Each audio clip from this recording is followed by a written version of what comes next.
আলহামদুলিল্লাহি ওয়া কাফা ওয়া সালামুন আলা ইবাদিহিল্লাযীনা ইসতাফা আম্মা বা'দ।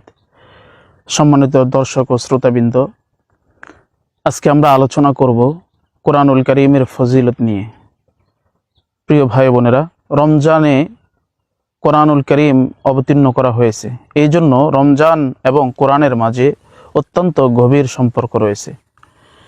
হাদিসের মধ্যে পাওয়া যায় যে রমজান রাসূল সাল্লাল্লাহু আলাইহি ওয়াসাল্লাম যে কাজগুলো বেশি করতেন সেটা হলো তিনি বেশি বেশি দান করতেন এবং তিনি বেশি বেশি তেলাওয়াত করতেন। জিবরাইল আলাইহিস সালামের সাথে তিনি কোরআন শরীফ শোনাশুনি করতেন।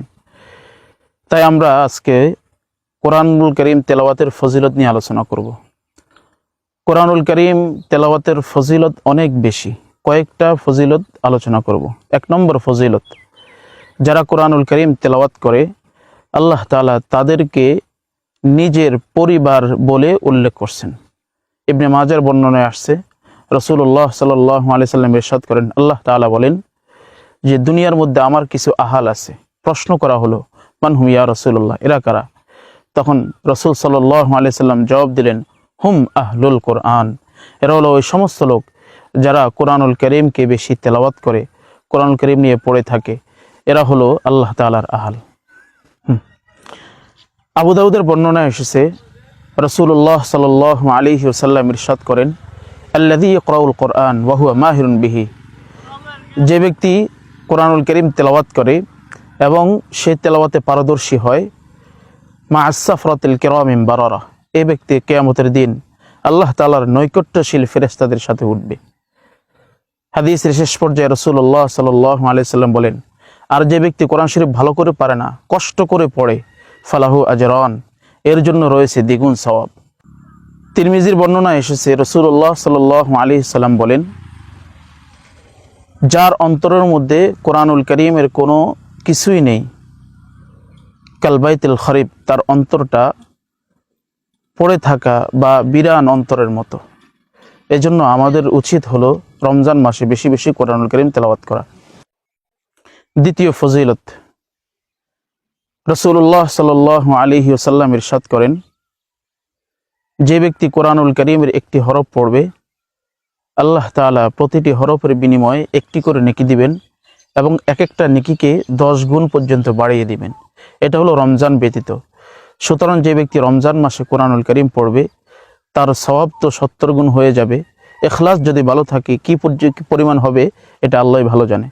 তিরমিজির হাদিসে এসেছে, রাসূলুল্লাহ সাল্লাল্লাহু আলাইহি ওয়াসাল্লাম বলেন, মান করাআ হারফান ফি কিতাবিল্লাহ ফালাহু বিহি হাসানা, যে ব্যক্তি আল্লাহ তাআলার কিতাবের একটি হরফ তেলাওয়াত করবে সে একটি হরফের বিনিময়ে একটি করে নেকি পাবে।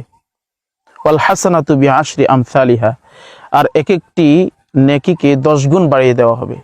তারপর রাসূল বলেন, লা আকুলু আলিফ লাম মিম হরফ, আমি এটা বলি না আলিফ লাম মিম এটা একটি হরফ, বাল আলিফুন হরফুন ওয়া লামুন হরফুন ওয়া মিমুন হরফুন, বরং আলিফ একটা হরফ, লাম একটা হরফ, মিম একটা হরফ।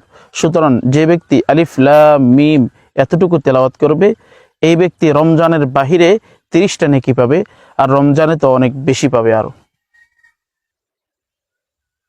কোরআনুল কারীমের আরো ফজিলত, যারা কোরআনুল কারীম তেলাওয়াতের জন্য কোথাও একত্রে বসে তাদের উপরে আল্লাহ তাআলার রহমত পড়তেই থাকে।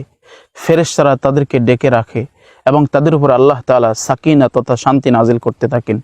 হাদিসের মধ্যে আসছে যে যখন কোনো সম্প্রদায় কোনো জায়গায় বসে কোরআনুল কারীম তেলাওয়াত করে, ওয়াতাদারুসুনাহু বাইনাহুম, এবং তাদের পরস্পরের মাঝে আলোচনা করে, ইল্লা নাযালাত আলাইহিমুস সাকিনা, তাদের উপরে আল্লাহ তাআলার পক্ষ থেকে শান্তি অবতীর্ণ হতে থাকে।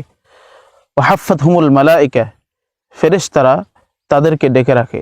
ওয়া যাকারাহুমুল্লাহু ফী মান ইনদাহ, আল্লাহ তাআলা তার কাছে উপস্থিত ফেরেশতাদের মাঝে ওই ব্যক্তি নিয়ে আলোচনা করতে থাকে। আরেকটি ফজিলত, যে যারা কোরআনুল কারীমকে তেলাওয়াত করবে কোরআনুল কারীম তাদের জন্য কিয়ামতের দিন আল্লাহর দরবারে সুপারিশ করবেন।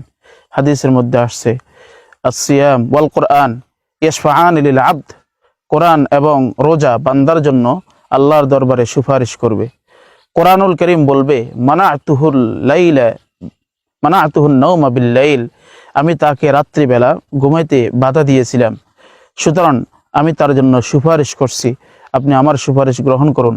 আল্লাহ তাআলা কোরআনুল কারীমের সুপারিশ গ্রহণ করে তার জন্য জান্নাতের ব্যবস্থা করবেন।